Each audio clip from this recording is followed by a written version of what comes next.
election on Saturday. Definitely. And coming up next, we have the newspaper headlines and analysis with Afolabi as we examine the stories that are making the rounds across the country in Nigeria. And of course, it's such a beautiful time to be alive because many stories are breaking and others are developing. We'll keep tabs on many of them in the course of this edition of the broadcast.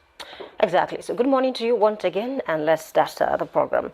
All right, just like I said, Senator Fadonsi said something yesterday, and then honestly, I really did not believe the headline when I saw it at first. I had to go watch the video myself. Unfortunately, we cannot play the video because I spoke in Yoruba, and it said, if you see them, kill them. And that same day, yesterday, I followed the story because, I mean, election is in a few days. It was on national TV, and then he said, I didn't mean it that way. I only said kill them with votes. And then, I mean, for anybody, you don't even have to understand core Yoruba before you can tell that. I mean, that's another different thing entirely. As soon as Nigerians are asking, has he got into this? Is election, is he a do or die affair? Is he war now? Because, I mean, saying something like that, and going on national TV maybe a few hours later to say, I only meant kill them with vote, not violence. But it's a serious problem in this country, and then it should not be taken lightly. And also, I think I watched a video where the governor also called for his arrest to say something like that should not, go unpunished or something like that. And then I think the Osun police already summoned him to come and, speak to the issue and then, say certain things about what happened. And I remember even the interviewer yesterday was asking him, Senator, is it possible that, it's a mistake? Because people make mistakes. I remember during the Ondo State election, I think in 2024, APC was having their campaign rally, and the member of the APC was trying to just, celebrate the crowd, and he said PDP, and then the whole crowd was looking at him, what's going on here? We are here for APC, and later he had to switch APC, and then people felt, okay, maybe it's a mistake. So people can make mistakes, but then the elderly people will say words can be likened to X. Once it drops, that's the end of it. So you can try to say, oh, I didn't say it that way, I didn't mean it that way, but then the deed has been done already. However, it would have been better for him to say, oh, I made a mistake with that statement yesterday on national TV, and say, I'm so sorry, apologies to the governor, apologies, to the entire state, and apologies to Nigerians themselves. But then he said, oh, I didn't mean it that way, I only said kill them with votes, and then we are still on the matter now. So the police is on top of the matter now. I just want to believe that they'll be able to, do the right thing with this particular case. And at the end of the day, I think Nigerians deserve an apology on this matter. No one should say that, not even in Nigeria. And I remember, Trump came and said to us a few months back and said Nigeria is a country of particular concern. These are the issues, because, if you look at certain things that are happening in the country, people don't do the right thing, and it's a problem. Oh, well, I just, in my own opinion, I think Senator Fadonsi is just not the only person who has the same mentality. I think quite a number of persons as well, just that they never gotten the chance to probably say it out. Because I know this is the way it is when it comes to politics in the country. This kind of conversations should not be had, especially coming from Senator Fadonsi. And for some reason, maybe one out, I'll spell it out. He is a lawmaker, right, of the Federal Republic of Nigeria. So how do we now reconcile a lawmaker acting like a lawbreaker or saying things that can incite violence in the country, especially when the political tension in that particular state is this tense? So there are questions really on the table of whoever is going to do this investigation or whoever is going to prosecute this matter. It is very important because this will become a norm, or it can come to an end if they do what is right. So whichever way, whatever comes out of this is going to set a template for what someone might say next. Because when it was asked, I was also trying to listen to him. I was reading the room and trying to see why he said what he said. And when he was even given a chance to revert, he did not. He still went on to say. So I see ego, which is okay, except that it's not okay to incite violence. You can have ego as long as it doesn't incite violence in the country. And I think that's one of the conversations. That's why many persons are saying there should be an arrest for this situation. We cannot sit down while this kind of statement is being made. And so maybe the question will now go back to the ruling administration of the APC now, maybe the president, as it were, to find something to do about this issue, particularly, especially, we need to preach peace during elections. We've seen a lot of people, and so if he wants to come and say, he's saying kill them with votes, why did you not say kill them with votes when he was speaking to the people?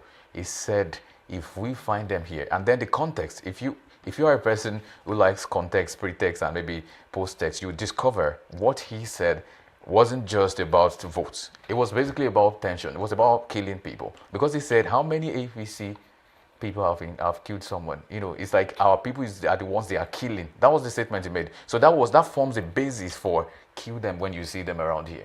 It wasn't a thing of joy. It wasn't a thing of just saying kill them with votes. He meant what he said. And of course, if except you want to politicize this issue and maybe just sweep it under the carpet or rug, this is unacceptable in a country of ours. I mean, just recently, too, somewhere in the north, one of the clerics also made mention of something that is really, really it's an aberration. You would not say such a thing. And then, so everybody's still asking questions. Where's the president in all of this? When you say that a particular sect of religion is supposed to move out of a country just because if they don't agree with what you're doing, be the Muslim ticket, and I'm waiting for the president to speak over this issue, right? This might not be a president's issue, right? But I think it's an issue that even the president should be interested in, because you understand that your reputation is at stake. Every other person in the law, well, let's just say all the lawmakers generally, in the Senate House, in the House of Representatives, I think they should look into this sense. We can have such statement coming from someone who is a political figure, one, who is also maybe an elder statesman, and who is also an influential person. What influence means is that influence can make a lot of persons to go, like they can go haywire and start doing everything that you not even tell them. There's something called unintended consequence, right? That's why leaders are expected to be very good communicators, to know you say what you say and you mean what you say, because every word you say that does not really go well with the people can mean something else. That's why I think it's very important that we not just, I think we can educate Senator Fadansi.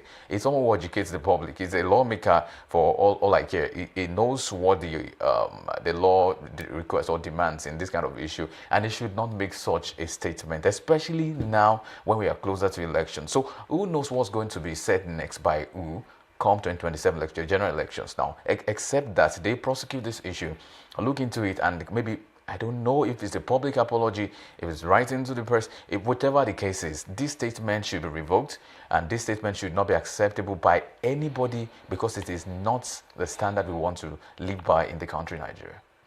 Exactly. Just like you mentioned, and I think I also mentioned it as well, Nigerians deserve an apology. And one more thing that I noticed is that, I don't know, some Nigerians, they enable some, terrible, acts. And this is why I'm saying this. When I watched the video, immediately he said that, some persons were trying to cheer him on, to say, oh, and I'm like, oh, what is going on here? And it's a terrible situation when somebody is doing something that is bad, but then there are supporters who are saying, okay, well done, well said, it's a problem. One more thing is the fact that what is going on in Osun State is really terrible. And I'm talking about the activities even before today, even before this week. According to APC now, I think Mr. Oyetola himself, I watched a video, I think on Sunday, and was saying, members of the APC are being killed on a daily basis and things like that. I listened to the governor, that's Governor Adeleke, yesterday. I think he had a conversation with some journalists yesterday, and then he was saying that members of our court party are being killed as well. So who should we believe in this situation? Does it mean that these people are trying to kill each other? Because it's a problem, because people are listening, people are watching. Another thing is the governor also mentioned that some accord members have been arrested for days, for weeks, languishing in jail, and it's a problem. I think it's something that the president should also look at. So these people, they are trading blames. You are responsible for this and that. There was even a time that Oyetola responded to Adeleke and said, even if Adeleke's wife decides to bring him food late, he's going to call my name Oyetola. Even if any other thing happens, he's going to call my name Oyetola. So it's becoming, I don't know, a sort of back and forth between both of them. And Oyetola is not even on the ballot, but then he has a candidate that is trying to push, for the people. So in the election, or let me say politics, should not be a do or die affair.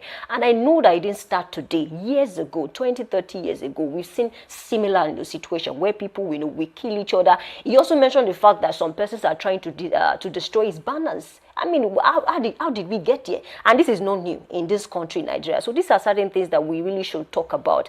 I mean, when it comes to election, when it comes to politics, you don't have to kill people. You don't have to destroy banners when you know that you have what it takes to win. I mean, why should you do something, that can sabotage the other candidates? If you are so sure of yourself that I can win this election, I mean, if you are sure of yourself, why should you do things to sabotage the other person? Well, just go to the polls and then allow people to vote, because at the end of the day, the power belongs to the people. And that's why that definition of democracy, it doesn't sit well with me these days. When we say democracy is the government of the people, by the people, and for the people, but we are not saying that. It's become a tissue paper definition. We are not saying it in practice, and it's a problem. So if you don't deal with something like this, imagine, I never thought Osun State, election will be this serious, honestly. because I mean we've never had it this serious in this country before, so it's a problem. I know Osho is a particular state. I mean Osho is a peculiar state rather, but then it should not have gotten to this point. Why should people be arrested? If I thought they were arrested, speak to them, find out, why they were arrested. What are they doing? Are they doing something illegal? There should be a proper investigation. Do not just keep people in jail for any reason. You are not supposed to use the police or maybe any other security operative to your own advantage. It's not accepted in Nigeria. And then I think this is, a wake-up call to the security operatives, even to the INEC themselves before the election. They see a few days. Thank God this happened before the election. They need to make sure that they fix everything they need to fix before the election in terms of security, in terms of ballot papers. We don't want to see cases where somebody will come and snatch ballot papers on the election. We see it happen all the time, especially even there was an election we had in Oyo State. I think the governorship election, or maybe I think House of Reps or something. People snatch ballot boxes, and then you see professors actually, helping people to rig election in a country like Nigeria. Is really a professor. What are you professing? Because really, we need to ask that question. Many of them were actually arrested in the last election. Presidential election, a professor caught. Imagine, what are you going to tell your student when you get to class the next day or the next week? It doesn't make any sense. So these are the things we need to look at, basically. I think this is not even up to what some person said some years. I was trying to check into history, and I saw some did not even make this explicit. They just said it implicitly that if they don't win, there's going to be violence, but they did not put it this way. But for a senator now to come out to say that after knowing everything that's happened in the country, after seeing a lot of persons that have been killed, even by your party, you call them your people. But if you really care about the people, you should stop violence. If you really are concerned about what the people with you, or because at the end of the day, then when they say that when two elephants fight, it's the grass that's going to suffer. The people who are going to bear the brunt of this are the people who probably are just following you full hard. I mean, I saw the videos yesterday too. I saw the way some of them were chanting on to say, yes, that's a statement. Yes, that's what we do, and you want to say so. For even this, if the senator comes out to say it's reverting the statement now, I think one of the things that is likely to happen is some people would like to hear the word go and would never get the word come, because once you say it, you are a person of influence. If people know how powerful influence is, people don't say things. Influential people don't say things before people do it. They just act it, or sometimes they just imply it, and everybody goes to say, oh yeah, this is what we're doing. We're going to war because someone said this. So if leaders are going to continue this way in this country, I wonder what kind of leaders we're raising, really. I wonder what kind of leaders are at the helm of affairs. I wonder what kind of leaders we are entrusting our votes to, really, to have these kind of people who would not care if lives are lost, who would not care whose ox is gored in every situation. So if it has to be that you want to do politics and it has to be a do or die affair and people have to die, I'm sorry, but let it be your own family members who will die, not the people that are just, I understand the whole issue of the political thuggery thing and how that they are politicized and weaponize poverty to a point where people now depend on them for 5,000, for 10,000, for 20,000 just to follow them with cutlass, with guns and all of that. I know that is a thing. But I also know that if you have to consider the future of Nigeria, we cannot continue this way. The only and the right way to go is that this kind of issue be brought to a total halt. We want prosecution. And this is not just me calling for, we want the law to take its full course. If you do the crime, you should do the time. That's one thing we're asking. We're not asking for too much. You can't make such statement at a very dicey period like this. The elections are just a few days away, and you're making such a statement. And this is not even about Adeleke. This is not about anybody supporting Adeleke. It's just the basic. If you are found wanting in this way, if you have wronged, then you should apologize. If you apologize, then maybe there should be a prosecution so that you know that next time you don't make this kind of public statement when the elections are there. Even when the elections are not there, you don't have to make statements that can cost the life of another person. And that, I think, is not too much to ask of the federal government and maybe every other concerned stakeholder in this issue. Exactly. And just to conclude this morning, this one is, to the people of Osun State. If you take 10,000 naira or 5,000 naira to vote for anybody, don't worry, you'll bear the consequences for 4 years. They don't need to preach that one to anybody again. So it's left to them to choose the right person, for that position. And of course, you have to, weigh your options and then look at, what you need to look at before you vote for somebody. So, good luck to the people of Osun State, because I remember on those state elections, I think I love to make references because it happened recently and I happened to be part of it. There was a situation where a woman voted, and after the election, people recorded her, and she was like, we've collected money, we've voted, and then we are able to cook soup. She said it in Yoruba. at Igbohu Adeti Sibe, and it's terrible. And then millions of people watch that video. So it's left to the people now. And people also talk about the ISP that who can pay more than 10,000, who can pay 5,000. If you collect any amount of money, you will bear the consequences for 4 years. I don't know. I think it's a fine place to leave the discussion this morning. We take a short break. And when we come back, we move on to newspaper headlines and analysis. We'll be right back.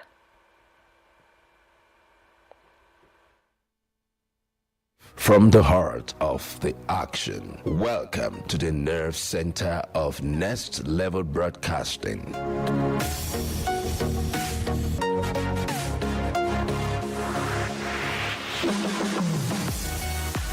This is the OB van, where the studio meets the street. Equipped with cutting-edge cameras, crystal clear audio, real-time switching, and broadcast control, we don't just capture moments, we deliver the experience live. Anywhere, anytime, from stadiums to red carpets, breaking news to buzzing festivals, weddings, birthdays, and all sorts of ceremonies. We bring the world to your screen in real time. It's not just a van, it's a complete mobile production house, a command center, a broadcast beast. This is more than a broadcast. This is the OB van difference. Live, loud, limitless.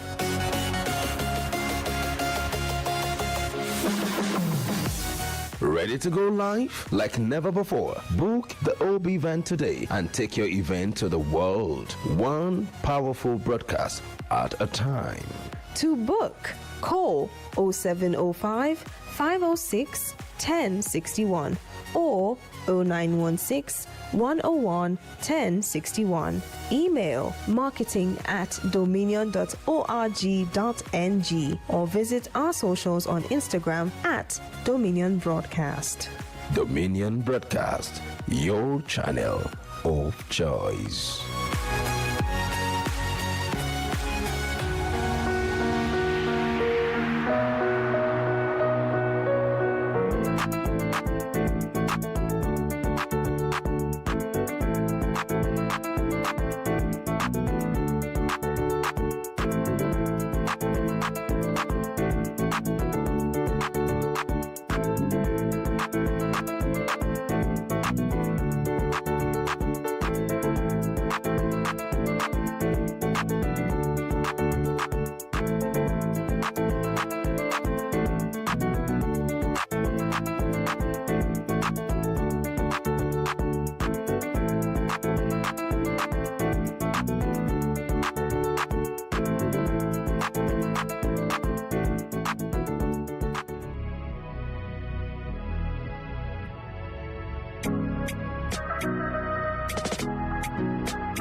Need a professional space to bring your vision to life? Dominion Television Studios offers state-of-the-art facilities perfect for your next broadcast, commercial, corporate video, or live event.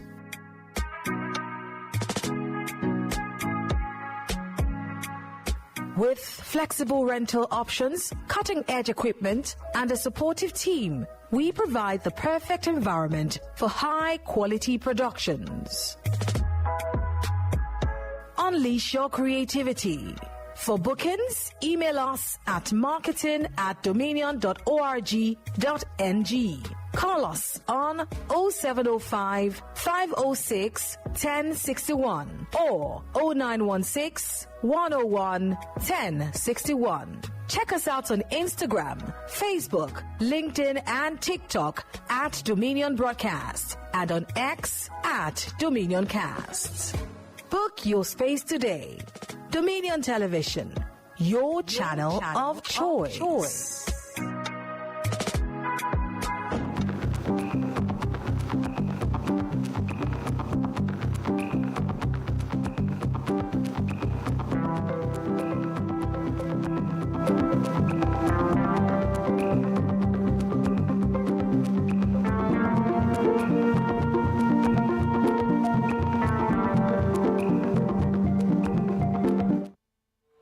It's indeed a conversation of federal might versus maybe state might, state actors, non-state actors across Osun State. Of course, Osun State Governor and Accord Party governorship candidate Ademola Adeleke has said he's not intimidated by the alleged support of the federal government. Some state governors, for all the Progressives Congress, all APC candidate ahead of the August 15 governorship election. He said this yesterday during the town hall meeting. He described himself as a bulldozer. So that's exactly what Adeleke, the incumbent governor of Osun State, is saying, that I am a bulldozer. Of course, welcome to this segment of Newspaper Headlines and Analysis, where we check into the print fresh from the print and bring you stories that are breaking and developing across the country, Nigeria. Of course, the Vanguard newspaper is the first one to look at this morning because it's talking sense. I mean, candidates talked of unveil plans for state. That's on the front page of the Vanguard newspaper, the biggest and the boldest caption right there this morning. Candidates talked of unveil plans for state. I'm a bulldozer. I'm not afraid of federal might.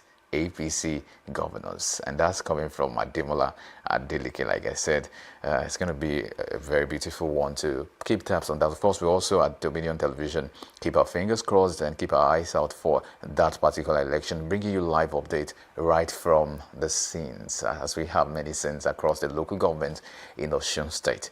Of course, you can trust us on that. Now, Oyebamiji downplays federal might, vows to banish poverty. So the question is, there is poverty in Osun State, and who will drive it away? Oyebamiji said is capable of doing that. We'll keep fingers crossed and see if this would become a reality. Meanwhile, we'll build on past governors' achievements. That's coming from Salam as well. Different conversations, different angles and opinions, even coming from Osun State.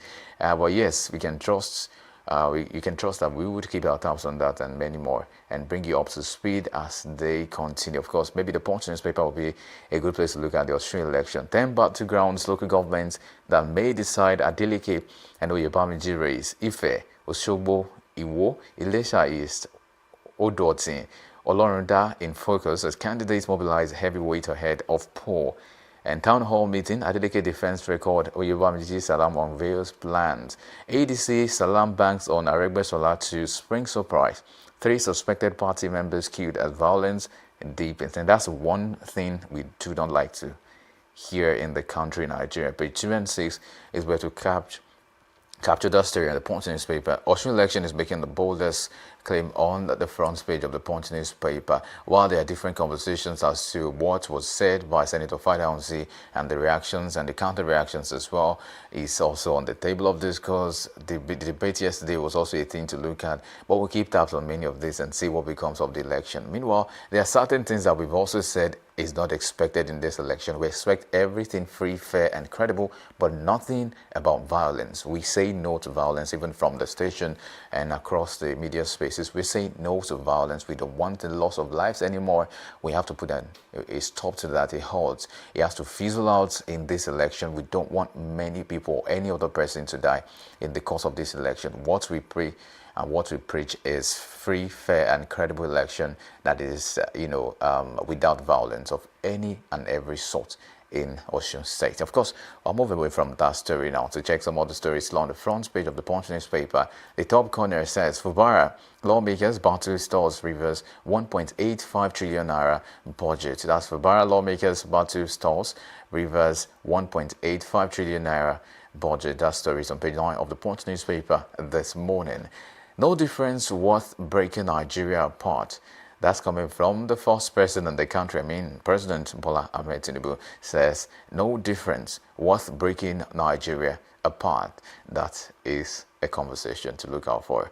Now, passengers stranded as unions ground air peace flight. And of course, just a brief into that particular update, it was also discovered yesterday that thousands of travelers were stranded across the major airports in the country on Tuesday, which was yesterday, as aviation workers embarked on industrial action. And according to the workers, the action was over alleged anti-union practices, the casualization of workers, and the withholding of statutory funds, including the 5% ticket sales charge TSC by domestic airlines. That is something to talk about. Yesterday was a big deal, especially if you had to travel. You understand why passengers were stranded as unions also ground air peace flight. There was an industrial action yesterday that caused a lot of precedents, delays, and some maybe a breach of agreement and all of that. But this is also not acceptable. Now let's take it delve a step further into politics now. Obasanjo Obi demand major shake-up of democratic institutions. That is also on the spotlight this morning. The Punch newspaper has the story on page 9 as well. Obasanjo Obi demand a major shake-up of democratic institutions. You might want to get a read on that story. Now, the down part of the Punch newspaper, as you can see on your screen, records 224 dead, 700 injured as powerful earthquake rocks Colombia. That story you should check out this morning. Police plan fresh security roadmap ahead of 2027 polls. Very good one right there coming from the police. Now, 10 cops, 2 civilians killed, 17 bandits neutralized in Kebbi. 10 cops, 2 civilians killed, 17 bandits neutralized in Kebbi. Big thumb up to our security formations in the country for doing what they are doing. Mutula refineries shun domestic crude over high cost. That is also of interest to me. And of course, just like we've also seen on the Punch newspaper that the president said there's no difference worth breaking Nigeria apart. He didn't just say that. The president went on to say that he's calling for a stronger national and international cooperation to tackle insecurity and emerging security threats facing Nigeria and other parts of the world. Tinubu said Nigeria was facing multifaceted security challenges that required coordinated and sustainable responses from government, international societies and organizations, faith leaders, and other stakeholders across the country. And that seems to be one of the front burner conversations this morning. And we'll keep tabs on this and many other stories to see what becomes of this. Meanwhile, there was also an issue with the federal government intensifying effort to end recurring clashes between farmers and herders. And of course, it plans to rehabilitate grazing reserves and establish modern ranching settlement in 6 areas. That is also a story you might want to check out this one. The Minister of Livestock Development, TD Mukhtar Maya, identified Benue State, Plateau, Nasarawa, Kaduna, and Adamawa State, as well as Abuja, as priority areas for the intervention because of their history of farmer-herder conflict. Also, as you can see on the Guardian newspaper at this point, the Guardian has some stories or perhaps pictures that tells the story more better. It says chaos as passengers airlines suffer losses from over 80 cancelled flight. Very unfortunate. Page 6 is where to catch a read on the Guardian newspaper this morning. Meanwhile, as you can also see, federal government recovers 3 billion media debts, declares end to unpaid advert. Federal government recovers 3 billion media debt, declares end to unpaid advert. So, I mean, I don't want to get into that story, but you should have, if you have your say, you want to jump on that story, please use the comment section to drop whatever you think is right or whatever you think is your opinion on that particular issue. Now, Osun 2026, Adeleke Oyebamiji Salam talk tough of victory. Victory has to go to one person, but the question is, who becomes the victor?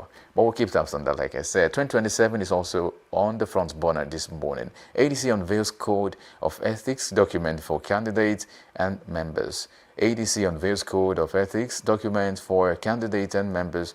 That is also on the Guardian newspaper this morning. Check that story is what you have read this morning. Obasanjo, Jonathan, others seek overhaul of Nigeria's democracy governance structure. Also on the Guardian newspaper this morning. Now let's come back to your state. Oriri abduction is also a conversation, right, on the Guardian newspaper. Oyo probe panel seeks public evidence as DSS releases artisan. Oyo probe panel seeks public evidence as DSS releases artisan. Yes, there was that particular conversation yesterday that one of the artisans, I think he's a carpenter, according to the report that we had, was released after the whole investigation and the interrogation. They discovered perhaps it was not part of those people and so was released. So your state government now is probing that panel and they are seeking the public evidence as to the release of that particular artisan in the state. Now, I'll move on from that story now. ASU prepares 20 varsities for industrial action, issues 14-day ultimatum. Oh, no, not again. I think that's one thing that I would read out on the lips of many Nigerians. We do not want this any longer. We've had a break from this, so why should we get back to it? So I hope the federal government will be able to do something of interest to this thing.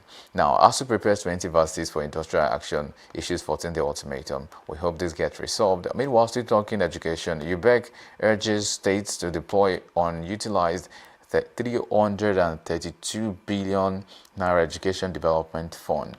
Yeah, where is the fund? Why are they keeping it? Why are they holding it? They should use it. I think that's what UBEC is saying now. The urgent state to deploy unutilized 332 billion naira education development fund. And I think that's not too much to ask of every institution that is maybe holding some money, whichever the case is. Now, Nigeria's high debt service draining social infrastructure spending, and that's coming from the African Development Bank. That's a warning from them actually this morning. I'll take a swipe from the Guardian newspaper now to Daily Times newspaper to see what the Daily Times has today to tell the people of the country. 12 years of APC brought Osun nothing but pain. You want to know who said that? Well, as you have it on your screen, Governor Adeleke is saying 12 years of APC brought Osun nothing but pain. Well, some would disagree. But defense record on salaries, roads, dismisses Oyinlola endorsement as paperweight politics. That is the big conversation right there coming from Osun, particularly fresh from the Daily Times newspaper this morning. Meanwhile, the Daily Times is also interested in the Oyo abduction story. Oyo government hunts for evidence as DSS frees suspect. That's about the Oyo abduction and a story to keep tabs on in the course of time. Now, CBN opens regulatory door to virtual assets, asset-driven finance. CBN opens regulatory door to virtual assets, data-driven finance. Also, on the business side of things this morning on the Daily Times newspaper, as we have it represented, Obi decries erosion of judicial independence, electoral credibility. Peter Obi decries erosion of judicial independence, electoral credibility. And I think Obi has been on many fronts this recent times. Of course, he's been up and running, talking about the government. And I think it's a fair game to play. The opposition game, yes, because it will put the president in incumbent administration on their toes so they don't get to sleep on it. Maybe they might say they've done a lot. But you've done a lot, but we need more. I think it's not too much to ask for more. If you claim that you can do this, then we should have it, right? I think that's what Obi has been saying, and I think it's of essence that we put this sense on the front burner to have such conversations. Now, moving on from the Daily Times as well this morning, and I will land on the Daily Independent newspaper to see what is independently reported by the Daily Independent this morning. It says federal government leverages $4.5 billion facility to anchor fiscal reforms. That story is of interest to me. Everybody that sees money and the federal government and maybe debt and maybe loan and maybe borrowing, your ears are auto-tuned to know what's that again. But don't worry, this is the story of federal government leveraging $4.5 billion facility to anchor fiscal reforms. I think it's for the best according to the federal government, and it's one of the ways they are hoping to get Nigeria back on its footing, as to the economy of the country. Now, Geregu's power revenue squeeze escalates to bond obligation default. Geregu Power's revenue squeeze escalates to bond obligation default. Another story I want to check up on the Daily Independent newspaper this morning. Now, 2027, Serap is still talking, and Serap asks Tinubu, Obi, Atiku, others to publish their asset. Publish your asset is what Serap is saying to the president, incumbent Tinubu, Obi, Peter Obi, Atiku, and others, that they should publish their assets, because that is also necessary, that we know what you have before contesting and what you have after contesting. Perhaps it's one of the ways to check for accountability and transparency in the country, perhaps in the political spectrum. That is necessary, and I think they should obey that particular order. Now, 5,091 killed in 3 months, damning indictment of Tinubu's government and Atiku. That is also something to look out for this morning. Of course, something of interest as well. We'll take a swipe away from all of this now to see what the Metrics newspaper has in stock this one. The Metrics has Osun Guba election, Adeleke Oyinlola trade tackles ahead of polls. Osun Guba election, Adeleke Oyinlola trade tackles ahead of polls. Oyinlola jealous of our family. His support is inconsequential. Adeleke is saying Oyinlola is jealous of their family and his support is inconsequential. Anyway, Adeleke also joined Accord without consulting us. That's Oyinlola explaining that he joined the Accord party without consulting with them. Oyinlola is also explaining. Meanwhile, another conversation. Davido wasting his time by inviting Trump's intervention. Shehu Sani. Well, that's another angle to the conversation. Davido wasting his time by inviting Trump's intervention. Shehu Sani.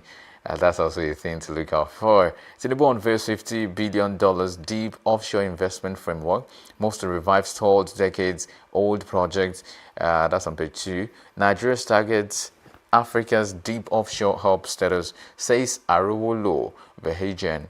Says offshore reform to deepen local supply chains and create jobs. Also a conversation that is on the front burner this morning as to the economy and what the government is trying to do.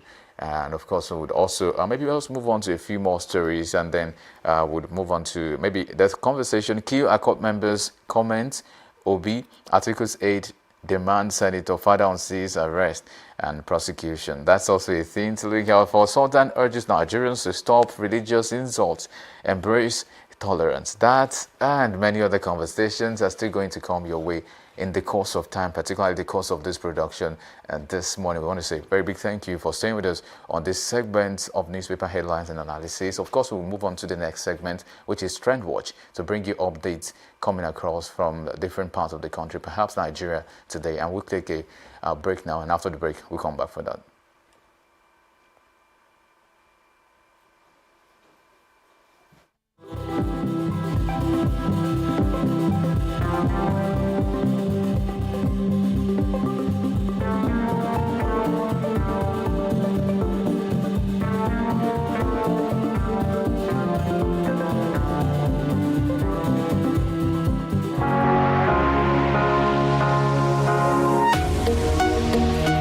Live from the heart of the action. Welcome to the nerve center of Next Level Broadcasting.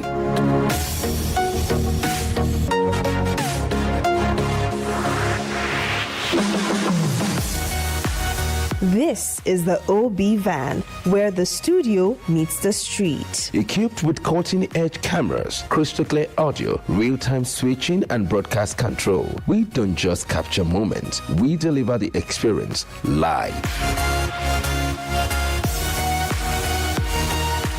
Anywhere, anytime, from stadiums to red carpets, breaking news to buzzing festivals, weddings, birthdays, and all sorts of ceremonies. We bring the world to your screen in real time. It's not just a van, it's a complete mobile production house, a command center, a broadcast beast. This is more than a broadcast. This is the OB van difference. Live, loud, limitless.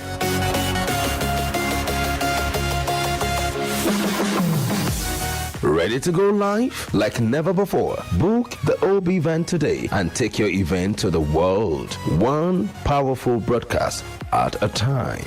To book, call 0705 506 1061 or 0916 101 1061. Email marketing@dominion.org.ng or visit our socials on Instagram @Dominion Broadcast.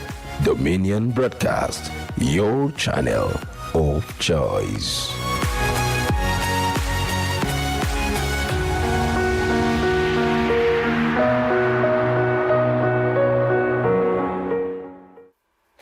Coming back, thank you for staying with us. I'm back on set with Anurag Poido, and we are here to talk about what's trending in the world of politics in Nigeria. And then the former president of this country, Obaje, said something. He said most Nigerian leaders elected since 1999 lack character, values to uplift the country. And unfortunately for OBJ, he was also elected in 1999, and he did 2 terms. And I just are asking question, our father, the statesman, you were also elected in 1999. So are you saying you are part of those people, or are you excluding yourself from that list? And then if you check it, actually, you see that most persons that have ruled this country in one capacity or the other, treated people unfairly, and then, made several statements that, almost threw the country, into turmoil, and it's a problem in this country, and so it's something we really need to look at. But Nigerians are also asking, Baba, are you part of this? And then can you even name people, who lack character, who have ruled this country right from 1999? And I want to believe that the president is not just talking about the past president, he's also talking about the governors, the senators, and then the lawmakers, and even the civil servants too, because in a way most of them work with this administration, even the aides to these politicians. Some of them make certain statements, and you begin to wonder, if they actually, know what they're supposed to do as an aide to somebody. So this is the conversation this morning. People who have ruled Nigeria from 1999 lack character. What do you make of that, statement? I think the first that will come to mind is to laugh, especially because it's also indicted in what he said in his statement to say, well, it's part of them. But I think it's a fair share if he says that is also part of them, right? Sometimes if you want to capture a demographic, if you put yourself, it makes sense to say, okay, well, I'm part of this too, and I can't say I was also culpable in a lot of ways. I might not have done the things that I ought to do and all of that. But I think the statement is valid. And for some reason, I was trying to read into it. It said most Nigerian leaders elected since 1999 lack character, one, values to uplift country. So the evidence is quite obvious. Where have you been from 1999 to 2026? Where is the country in terms of the economy, in terms of the people, in terms of every other sector in the country? So I think this is valid because I can as well, as a person, say this because I feel from what I've seen since 1999, thank God I've been alive since then. And so I know what has been the trajectory. I know what has happened. In fact, are things getting better? Maybe not. A lot of persons might argue that there are some things that are maybe on the macroeconomic level that are getting better. But a good number of persons will say it doesn't really reflect on the average Nigerian to say, what do you say is getting better, especially with this administration saying they've done a lot of macroeconomic policies that is affecting And it's a lot of development from then. But it's just to say that, are we where we want to be? No. But can we get a yes? But I think what the former president, Olusegun Obasanjo, said is very important. It's very important because it's not really to pinpoint, it's not to lay an accusing finger on somebody, but it's just to say that we're not doing what is right. We can do better. So it depends on how leaders want it. Some will come out and they will reject, they will give a knee-jerk reaction to say, oh, why would you say such a thing? That means you're also part of us. We are doing what we are doing. It's you that did not do. And we can go on and on and on. But the conversation really should be, what can we do better? From 1999 to 2026, where is Nigeria? Let's look at all the templates too. Let's look at some other countries. Where were they in 1999, for example? Maybe some African countries. And where are they now? Are we making progress? If we are making progress, how much of progress are we making? Let's give out a KPI for this country, the key performance index of every administration and every political leader in the country. And this statement will be validly correct, because if you check, many administrations have come and gone, but the Nigerian people are still suffering. It's still the same story. The same story in 1999. I listened to Fela Nicola Pokutin. I listened to some of his songs way back, and I'm asking questions like, okay, so if you were complaining about this, I don't want to mention some of the things. Some of them are vulgar. Some of the words, the names he calls some people, I don't want to go into that. But he made mention of something. So if I did not really witness like a mature adult what happened way back, I think I know what's obtainable now. So from the songs we've heard from Fela, from Obe, from some people, that the Shoki, from a good number of them too, I can actually say that this statement is valid. We are not where we are. Our political leaders have not sustained values and character. And character might not just be, maybe respecting people, cultural character like you call it, but character is the ability to continue a resolution long after the excitement of that moment has passed. It's like something to keep doing, the resilience, the effort to make things better. And I think to say that the country has not been uplifted since 1999 is a valid statement. But what can we take from this conversation? We can indict Baba because he has indicted himself. Very true. But what more can we say except to demand accountability, responsibility, and resilience from our leaders? Exactly. And then I think one of my lecturers said something, I think a few years back. He said, maybe there is something fundamentally wrong with an African man. And then you see that for some persons, education has a way of making them unlearn certain things. And for some, change of environment. When you are very educated, you begin to drop certain notions. You say, I don't want to follow this mentality anymore. When you change environment, especially when you leave the shores of this country or maybe Africa, entirely. And then you discover that, things are much better, in certain spaces compared to this country or this continent. And the Baba also said something. He said, Africa must rethink its culture of winner takes all democracy. democracy. And he said that, this system that we're practicing was, adopted, from the British. And I also remember that the sage, Obafemi Awolowo said something before he passed. He said, when you adopt a foreign system and you don't domesticate, it will never work. Because we adopted this foreign system, the presidential system of government, even the parliamentary system of government that we adopted at first. It's not our own, it's not homegrown. And then the people who adopted it, who passed it, they didn't take their time to domesticate. Because, for a country like UK or US, you can't compare it to Nigeria. We have our own we have our own, I don't know what to call it now, we have our own differences now in terms of, people, in terms of, idea, in terms of, mentality, if you ask me. So I think one thing that we should do is to find a way to domesticate the systems. Because someone said something that if the best president in the world now, the person even mentioned Obama, I don't know whether he's the best president in the world, he said, if he should come and rule Nigeria, he will still fail. And that should tell you that it's not really about the person who is ruling. It's about the system. The system is faulty. If we don't correct, even the Bible says it, if the foundation is if the foundation is not okay, what would the righteous do? So it's something that we really need to look at, our foundation, our constitution. I think I mentioned it before that much of the 1979 constitution was dumped into 1999. And that's the Fourth Republic that Baba is talking about. So if you take, maybe a register of the people who have ruled this country from 1999, you see that some of them had good intentions. But once they entered, politics like this, once they, had access to some high position, you discover that all that they wanted to do, you will not find it again. Just like Dr. Wally said on this set, common sense left, through the window. So when they are not done serving, that's when they are not talking about, the good things. And you are wondering, but how come when you are in power, you didn't say some of these things. You didn't do some of these things that you were saying. So at the end of the day, we need to be intentional. Our leaders must be more intentional, really. I think just to add to what you've said, and I think it's valid. You took that particular point out of my mouth to say it's a systemic error. Because if it's just one person, then you might say, okay, maybe there's a chance, or two persons, or perhaps three leaders. But if it's like a spectrum of leaders that they are doing the same thing, you can actually tell it's actually a systemic fault, right? And I think just like you also mentioned, I think it's very valid that we think about how Nigeria can move from just being a normal country to being a world power. Maybe African power. I don't want to say word now, but we can get there actually. Nigeria can become like what we used to be to many African nations, where we give loans, where we help people, where we send forces to go and install peace in the country. And I think we can get back to that. We can even become the hub where every African country is coming to look for technology, to look for AI innovations and every other innovation they can use to develop their country. I think we should start looking at building Nigeria to a point where it becomes a world power. I think if we have that focus, even if you don't become a world power, you become an African power.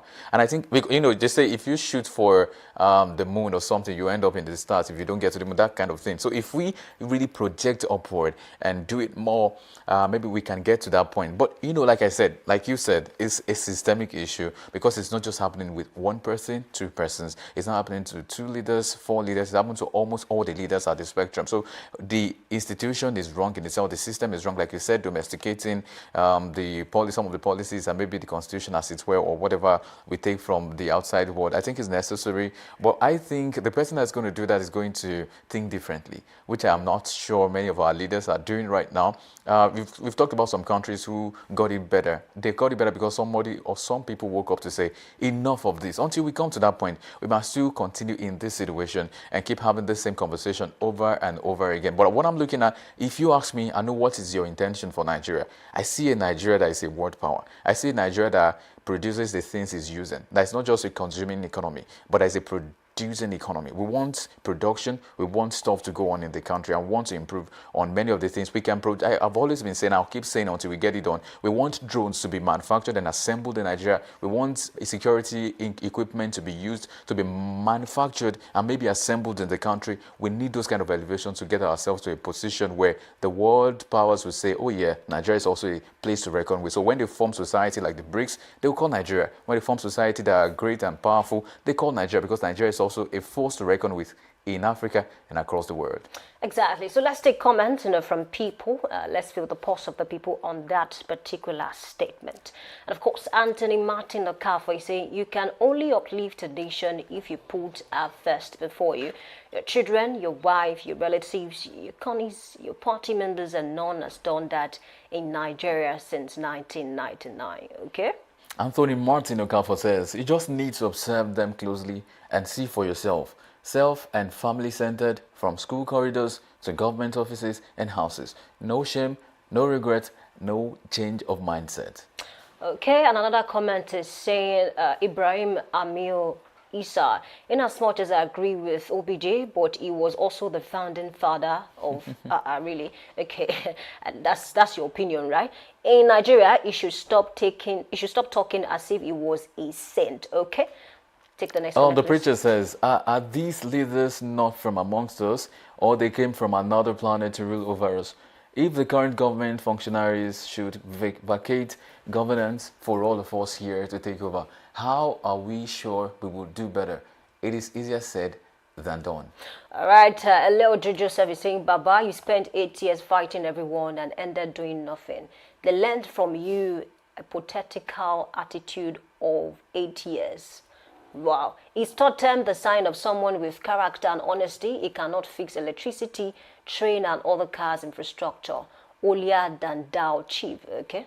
I think the rest of the comments are trying to blame the former president. He was elected in 1999, I believe. You know, Baba, you are the father of them all. This morning. I think Baba, you're also part of it. I think the reason why most persons will not agree with the president is because it started from 1999 when he was also elected. So people are saying, if you are telling us, it means you're also part of it. Well, it's a fine place to leave the discussion this morning. I just believe that the right leaders can actually do something good, because look at what Lee Kuan Yew did, you know, with Singapore. Look at Japan. Japan is 70% rocky area, but look at what the country is now. From third world country to first world country, we can do better as a nation. My name is Oluwayemi Adelakun. Thank you for joining us this morning. I'll see you next time.